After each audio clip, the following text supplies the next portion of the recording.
He dumped me in the hospital parking lot while I still had an four in my arm, for a woman named Chelsea. He said she made him feel alive again. What he didn't know.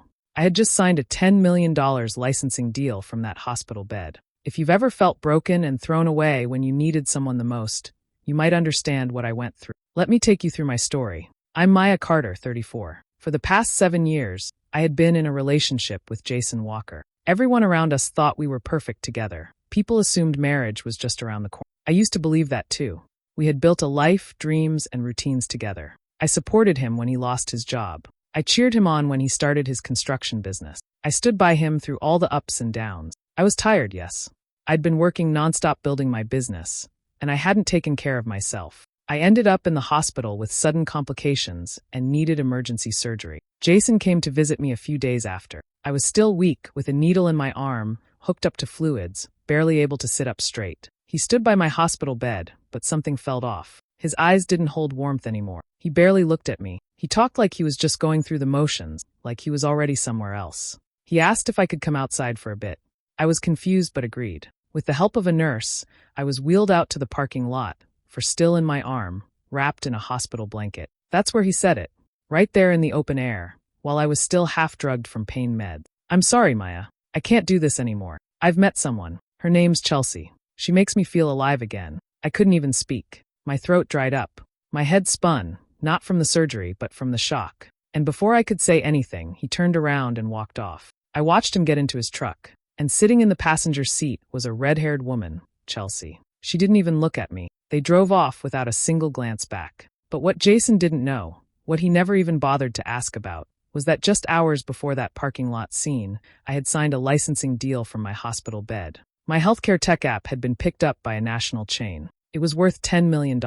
He left me broken and weak, but he had no idea who he was walking away from. Lying in that hospital bed, everything started to come back. The years I gave him, the pieces of myself I handed over, one by one, thinking it was love. When Jason lost his job 4 years ago, I didn't even think twice. I took on extra freelance projects to cover rent. I handled the groceries, the bills, even his truck payments when they piled up. He was going through a rough time, and I wanted to be there for him. That's what partners do, right? He used to call me his rock. He would say, "I don't know where I'd be without you, Mike." And I believed that meant something. I thought he saw me, really saw me. But now, lying in a hospital room alone, I realized he only saw what I could do for him, not who I was. I was the one who helped him build that construction business. I stayed up late helping him write proposals, taught him how to organize his invoices, helped him pitch to clients. I even gave him part of my savings to buy new tools when his broke down. He promised to pay me back. He never did. I told myself it was okay, that we were in this together, that one day when things settled, he'd be there for me too. But he wasn't. The moment I needed him, truly needed him, he ran. Not just ran, but replaced me. Threw me away like everything I'd done was meaningless. Looking back, I can't believe how many times I made myself smaller to keep him comfortable. I stopped talking about my work when it started to succeed, because it made him feel insecure. I dimmed my light so he could shine.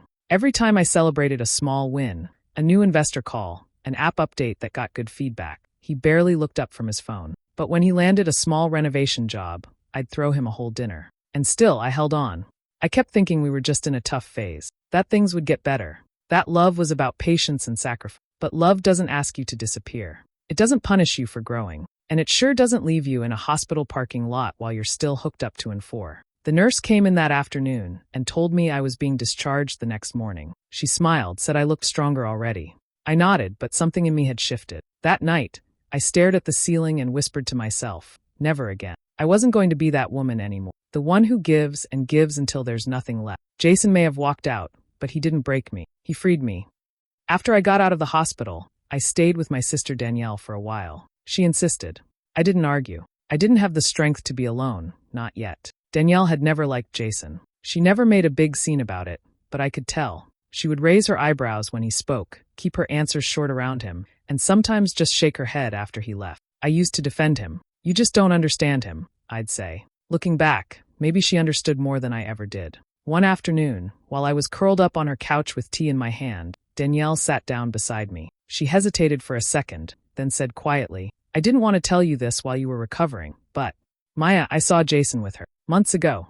I turned to her, confused. "With who?" "That redhead. The one in the car at the hospital. Her name's Chelsea, right?" My stomach twisted. You saw them? She nodded. It was at the wine bar on Franklin. Back in January. They were sitting close. Laughing. Not just co-workers, Maya. I knew it when I saw them. January. That was when Jason started staying out late, saying he had to work late on bids. When he started acting distant, but kept saying he was just stressed. I sat there in silence as Danielle kept talking. Chelsea's not just some fling. She's Mark's ex-wife. You know, Jason's co-worker? They split last year. She's been around Jason's circle for a while. Everything inside me started clicking into place. The pieces that hadn't made sense suddenly did. All those nights he came home late smelling like wine, not sawdust. The sudden coldness. The defensiveness when I asked questions. It hadn't started when I got sick. It had started long before. He'd been cheating for over a year. The ache in my chest was real, but it wasn't just heartbreak anymore. It was betrayal layered on betrayal. I had been building a future for us, while he was building something else behind my back. I thought of all the nights I sat at my laptop, exhausted, writing code and sending investor decks, while he texted her from across the room. How he would sigh dramatically and say, "You work too much," while sneaking off to see her. How I felt guilty for not spending more time with him, while he was spending his time with someone else. I was done feeling sorry for myself. The pain started to shift, from sadness to something sharper, clearer.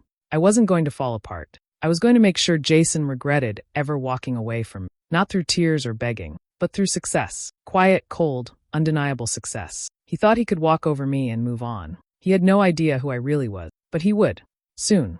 Most people think success looks like champagne bottles and confetti. For me, it looked like a signed PDF and a hospital gown. The day I went in for surgery, I was terrified. Not just about my health, but because I knew I had something big on the line, a licensing deal I had worked years for. I'd built a patient tracking app from scratch, designed to help hospitals monitor post-op patients more efficiently. It wasn't flashy, but it worked, and one of the biggest healthcare chains in the country wanted it. We'd been negotiating for months. Late-night emails, early morning Zoom calls, back-and-forth changes that made my head spin. But that morning, as I was being prepped for surgery, I got a notification on my phone. Final contract signed. Congratulations. The licensing deal was official, worth $10 million over the next 3 years. I was shaking when I read it. Not just from nerves, but from something deeper. I had done this. Me. A woman who worked from a tiny home office, who skipped vacations, who believed in something when no one else really understood it. Jason had no idea. I never told him how close the deal was. I'd learned a long time ago that any time I started talking numbers, his mood would shift. He'd get quiet, irritated, jealous, even if he didn't say it out loud. So I kept it to myself. I figured when everything was official, I'd surprise him. Turns out, the only surprise was his. Dumped in a parking lot while I had enforced still in my arm, and the papers still fresh in my inbox. After the surgery, once I'd rested a bit, I called my lawyer from the hospital bed. I told her the deal went through. She congratulated me, then gave me advice that changed everything. "Maya," she said, "don't make any sudden moves. You're worth millions now, but you need to stay quiet until everything is properly protected. That includes staying quiet with your friends and family, at least for now." She was right. If Jason didn't know, that worked in my favor. And if others found out too soon, it could bring drama I wasn't ready for. So I kept my mouth shut. Even Danielle didn't know the full amount. I told her I had some good news coming, but I didn't give numbers. Not yet. I opened a new bank account under my business name, hired a financial advisor who specialized in quiet wealth, moved everything out of reach from anyone who might try to claim a piece of it. It felt strange, holding in such a huge secret, but it also felt powerful. Jason thought he walked away from the weak one in the relationship, but he had no idea. He didn't leave me behind. He left a multimillionaire. The first thing I did after I got home from the hospital was breathe. Deep, full, shaky breaths. I was no longer just recovering from surgery. I was recovering from 7 years of giving everything to someone who gave me nothing in return. I knew I had to start over completely. So, I began from the inside out. I found a quiet apartment downtown. Nothing flashy, but new and clean and all mine. I started therapy once a week. Talking to someone helped more than I expected. I finally said things out loud I hadn't even admitted to myself. Like how I always felt like I had to earn love. How I made myself smaller so Jason could feel like a man. How I stayed, even when it hurt, because I thought that was what love was supposed to be. I also hired a private financial planner, someone discreet and sharp. We set everything up, trusts, investments, protections. I wasn't just rich now. I was smart about it. Then I changed my number. Blocked Jason on everything. I didn't want an apology. I didn't want answers. I wanted peace. Of course, peace didn't last long. One afternoon, I was sipping tea when Danielle called, her voice sharp. "You're not going to like this," she said. But But I just saw Jason and Chelsea moving into your old place. My stomach dropped. That apartment, the one we lived in together, had my name on the lease. I had paid the deposit, my credit, my savings. I had furnished it, paid the bills. Jason had just coasted. Now he had moved her in like they were starting some perfect little life, using the space I built, using my money. I didn't get angry. I got focused. I called my lawyer that same day. She went through all the paperwork and confirmed what I already knew. Jason's name wasn't on anything. Not the lease, not the utilities, not the insurance. Nothing. Can we take it back? I asked. Her answer?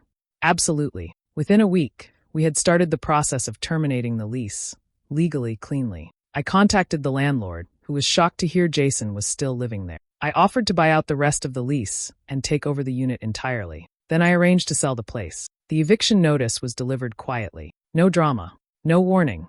Jason tried to call, from someone else's phone, but I let it ring. I didn't know him words. He had walked out on me when I was weak. Now I was strong, and he didn't deserve to see it. Chelsea could keep him. Let her find out who he really was, the way I did. As for me, I was just getting started. It had been months since I'd seen Jason. Not since the day he left me in that hospital parking lot. I'd blocked him on everything, erased him from my life, and started over. I was healing. I was working with my therapist. I was taking care of myself. And I was slowly learning to love silence, space, and freedom. But life has a strange sense of timing. One Friday night, my old friend Kara invited me to a small dinner gathering at a cozy restaurant downtown. She said it would be chill, just a few familiar faces, good food, nothing fancy. I didn't think twice. I got dressed in a simple black jumpsuit, tied my hair back, and walked in with my head high. And there he was, Jason, sitting across the room at the far end of the table. And next to him, like a shadow wearing lip gloss, was Chelsea. They were mid-laugh when I walked in, but the moment Jason saw me, the smile dropped from his face. His eyes widened. Chelsea followed his gaze, and when she saw me, she shifted uncomfortably in her seat, like she suddenly regretted everything that brought her to this moment. I took the seat Kara saved for me, 2 spots away from them. Jason stared for a while, like he was trying to decide if I was real. I didn't flinch. I didn't say a word. I just smiled politely, nodded to the table, and focused on my wine. Chelsea was the first to speak. Maya, wow, you look great, she said, her voice tight and sweet like artificial sugar. I turned, offered a small, tight smile, and said, thank you, then went right back to my plate. The rest of the dinner was a blur of conversation and laughter. Not between me and them, of course. I kept my energy high, my smile relaxed. I chatted with friends, told light-hearted stories, and genuinely enjoyed myself. But I could feel Jason's eyes on me the entire time. When the night ended, and we were all leaving the restaurant, Jason followed me outside. Maya, wait, he said, a little out of breath. Can we talk for a second? I turned slowly. He looked smaller than I remembered. Tired. Confused. You look amazing, he said softly. I miss talking to you. I just looked at him. No anger, no sadness. Just calm. I'm glad you're well, I said, then walked away without looking back. But in my mind, something sparked. He wasn't over me, and I had just shown him everything he gave up, without even trying. He didn't know what I was planning next, but he was going to find out. A few weeks after that awkward dinner, I heard through an old connection that Jason's construction company was struggling. Word was spreading that he was late on payments, losing clients, and desperate for new business. Apparently, Chelsea's influence wasn't helping the way he thought it would. I could have left it alone, but something inside me wanted closure, not with words, but with action. So I created a plan. Through a trusted friend in real estate, I found the perfect property just outside the city. A modern home with clean lines, floor-to-ceiling windows, and an unfinished guest house in the back. I bought it in cash.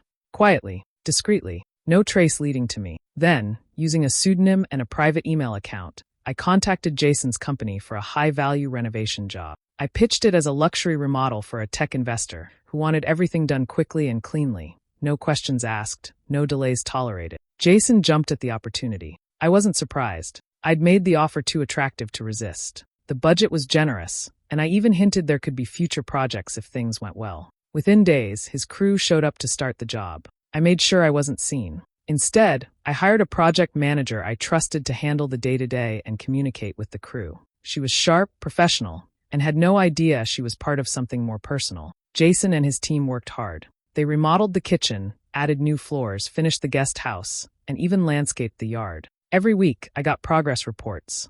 Every week, I smiled to myself as I read how respectful Jason was, how hard he was working, how sure he was that this project was his comeback. He had no idea he was working on my property. No idea the woman who owned the house was the same woman he left in a hospital parking lot. Sometimes I'd drive by at night, just to look at the house from a distance. I'd watch the lights on inside, see the trucks parked out front, and think to myself, he's building something he'll never own. Just like I once did for him. The project took 6 weeks. The final walkthrough was scheduled for Friday afternoon. Jason's company was expecting a big payout, one that could help him recover, at least temporarily. I already had the check written, sitting in a drawer, and I was finally ready for him to see who had really hired him. Not for revenge in the messy, dramatic sense, but for the kind of closure that makes a person truly free. The kind that leaves no room for questions, only silence. He thought he'd rebuilt something powerful. He had no idea he was just finishing the guest house on the life I built without him. The sun was just starting to dip behind the hills when Jason pulled up to the house.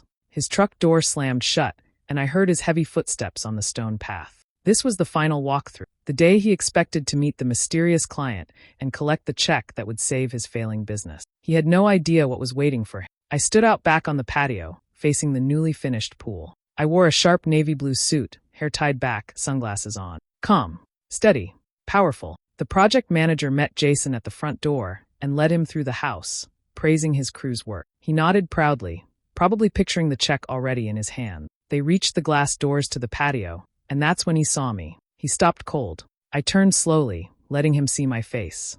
His mouth opened, but no sound came out. His eyes scanned me like he couldn't believe what he was seeing. I let the silence stretch until it almost hurt. "Surprise," I said quietly. "Welcome to my home." He took a shaky step forward. "Maya, wait, this is your place?"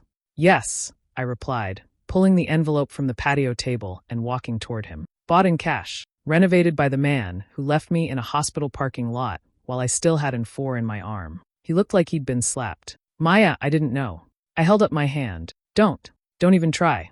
You dumped me when I was at my lowest. You didn't ask if I was okay. You didn't even look back. And now, you think you deserve to stand here and make excuses." He stared at me, still stunned, still silent. "I've been more generous than you deserve," I continued, placing the envelope in his hand. "I let you finish this job. I paid you. But let's be clear, after this, we're done. Don't ever contact me again." He opened his mouth, tried to speak, but I was already turning away. "Maya, please, can we just talk? Just for a minute." I paused. Then I turned back and looked him dead in the eye. My voice didn't shake. "Chelsea make you feel alive?" He blinked, unsure of what to say. "Good," I said coldly. "Go die with her." I walked back toward the patio doors, each step firm and final. I didn't turn around again. Behind me, I heard nothing. No footsteps, no arguments. Just silence. And for the first time in a long time, it felt like peace. He had tossed me aside like I was nothing, and now he'd seen exactly what nothing had become.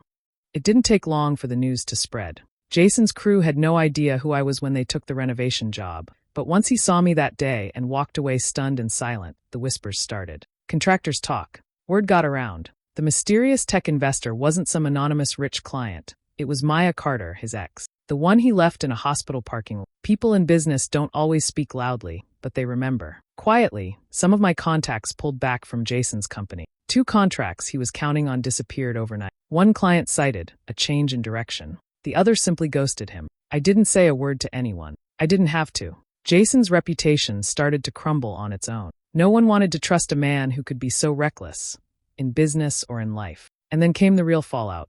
Chelsea left him. Apparently, she found out he had been sleeping with someone else while he was with her. The same pattern all over again. One of her friends had screenshots.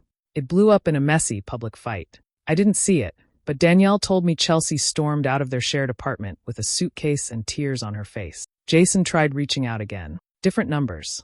An email. A handwritten letter dropped off at my office door. He said he was healing, that he'd been doing the work, that he realized what he'd lost and how much he'd hurt me. I deleted every message. Didn't respond once. I didn't need apologies. I didn't want them. I wasn't the same woman who waited for him to come home every night. I had already moved on in every way. I bought my dream home near the coast. Quiet street, sea breeze through the windows, a garden out back that caught the morning light just right. It wasn't flashy, but it was mine. Peaceful, warm, and safe. One morning, as I stood on the porch with coffee in hand, I thought about my mom. She passed away when I was in my 20s, before any of this started. She was the only one who ever truly believed in me, even when I didn't. She used to say, "One day, baby, they're all gonna see who you are." She was right. I took a portion of my earnings and started a scholarship in her name, for young women in tech who had big ideas but no resources. Girls who were told to be quiet or small or patient. Girls like me. Now they'd have a path forward. Jason, he was just a chapter. But me? I was writing the whole book. My life looks a lot different now. I wake up when I want to. I work on projects that excite me, not ones that drain me. I invest in women with big dreams and bold ideas. Women who remind me of who I used to be before I let someone shrink me. I meet with them over coffee, hear their plans, help them avoid the traps I once fell into. Some days, I take long walks by the coast. Some days, I sit on the porch and listen to the waves. Other days, I hop on a flight with Danielle and explore somewhere new. She's my best friend now, more than just a sister. She saw me through the storm, and now we get to enjoy the calm together. I don't talk about Jason anymore. I don't think about Chelsea either. They were a lesson, one I survived and outgrew. The pain is gone. The anger too. One sunny afternoon, I found myself walking near the old hospital where it all started. I didn't plan to go there. I was just passing by, on my way to meet a friend for lunch. But something made me stop. I stood across the street for a moment, just looking at it. That parking lot. That moment. I could still remember how weak I felt that day, wrapped in a hospital blanket, watching Jason walk away with someone else. I remembered the sting, the disbelief, the weight of everything crashing down at once. But standing there now, I didn't feel that hurt anymore. I didn't feel sad. I felt free. I smiled to myself. Not a smug smile, not a bitter one, just quiet, calm peace. I had come full circle, from the woman crying in a wheelchair to the one who now owned a home she loved, a business she built, and a life she chose. Jason never got to see who I became. And that's okay. He doesn't need to. The people who matter see me now, clearly. I crossed the street and kept walking, leaving that part of my past right where it belonged. Later that evening, I sat by my pool, watching the sky turn pink and orange. The guest house he built looked perfect in the distance. Peaceful, quiet, beautifully done. Fitting, really. I laughed to myself and took a sip of my wine. Sometimes the trash takes itself out. And sometimes, you pay it to rebuild your pool house. What would you have done in Maya's place? Walked away quietly or taught him a lesson like she did? I'd love to hear your thoughts in the comments below. And if you enjoy real, emotional stories like this one, make sure to hit that subscribe button and turn on the notification bell so you never miss a new upload.